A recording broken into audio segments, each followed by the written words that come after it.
Y esta noche le damos a conocer que la jefa de gobierno, Claudia Sheinbaum, informó que podría ser en enero del año 2019 cuando finalmente quede disuelto el grupo de granaderos en la Ciudad de México. Veamos.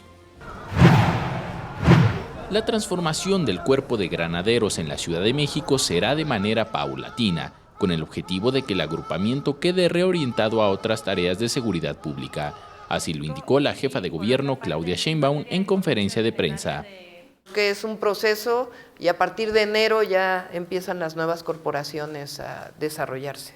El día de ayer tuvo el secretario una reunión con ellos, yo también voy a tener reunión con ellos, porque lo importante es que todos van a seguir teniendo trabajo, a nadie se le va a desplazar. Informó que para el juego de fútbol entre Pumas y América en el Estadio Olímpico México 68, los granaderos asignados a este evento realizan sus tareas de vigilancia con normalidad e hizo un llamado a los aficionados y barras de los equipos para respetar las normas. Para el combate a la inseguridad, detalló que ya se están generando acciones de coordinación entre las diversas dependencias del gobierno central, a fin de disminuir los índices de homicidios.